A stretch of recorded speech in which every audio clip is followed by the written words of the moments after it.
தேவனுடைய திட்டங்கள் நல்லதாக இருந்தாலும் கர்த்தர் அதை நிராகரிப்பதற்கு காரணம் என்ன அப்படின்னா, நீங்கள் கர்த்தருக்காக செய்ய வேண்டும் என்று போட்ட திட்டத்தை விட உங்களுக்காக தேவன் போட்ட திட்டம் மிகப்பெரியதா இருக்கும். அப்படி பெருசா இருக்கும்போது கர்த்தர் அதை நிராகரிப்பார்.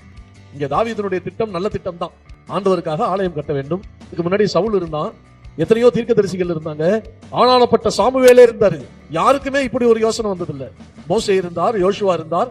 முதல் முறையா தாவீது, அவன் அப்படி யோசிக்க வேண்டிய அவசியம் கூட கிடையாது. அவன் ராஜா.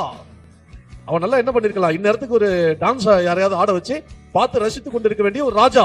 அவன் எல்லாத்தையும் ஓரம் கட்டி விட்டு என்னை குறித்து சிந்தித்திருக்கிறான். அவன் எவ்வளவு நல்லவன் அப்படின்னு கர்த்தருக்கு தெரியும். ஆனா கர்த்தர் வைத்திருக்கிற திட்டம் தாவீது வைத்திருக்கிற திட்டத்தை விட பல மடங்கு பெரியது. தேவனை யாரும் எந்த கட்டடத்தையும் கட்டி அதுக்குள்ள அடைக்க முடியாது. தேவன் கட்டடங்களுக்குள் அடைபடுகிறவர் அல்ல, அவர் உறவுகளுக்குள் அடைபடுகிறவர். நமக்கு அவருக்கு இருக்கிற உறவு இருக்குல்ல, ரிலேஷன்ஷிப், அதுக்குள்ள அடைபடுகிறவர். அவரை கொண்டு வந்து கட்டடத்துக்குள்ள எல்லாம் நாம அடைச்சு வைக்க முடியாது. ஆனா தாவீதுக்கு ஆண்டவர் வச்சிருந்த திட்டம் என்ன அப்படின்னு கேட்டீங்கன்னா, இந்த 16வது வசனம் சொல்லுது, உன் வீடும் உன் ராஜ்யமும் என்றென்றைக்கும் உனக்கு முன்பாக சுட்டப்பட்டிருக்கும் என்கிற அந்த பெரிய திட்டம். சரியா? தாவீது ஆண்டவருக்காக வச்சிருந்த திட்டத்தினுடைய ஸ்பேன், லைஃப் ஸ்பேன் என்னன்னு கேட்டா, மிஞ்சி போனா ஒரு 10 வருஷத்துல அந்த ஆலயத்தை கட்டிமுடித்து விடலாம்.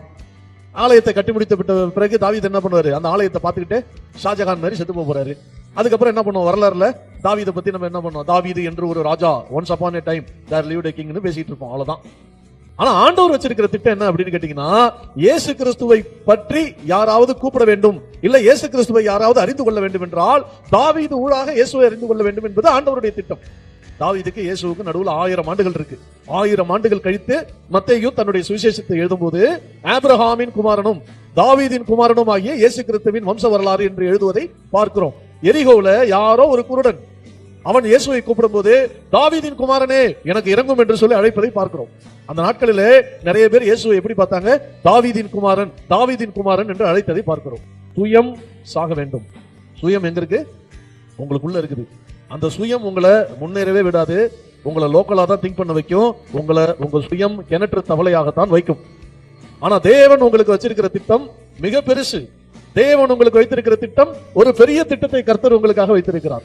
தாவீது கீழ்ப்படிந்து தேவ திட்டத்தை பிடித்துக் கொண்டதுனால இன்னைக்கு நம்ம தாவீதை, இயேசு கிறிஸ்துவை பத்தி படிக்கும் போதெல்லாம் தாவீதை படிக்கிறோம்.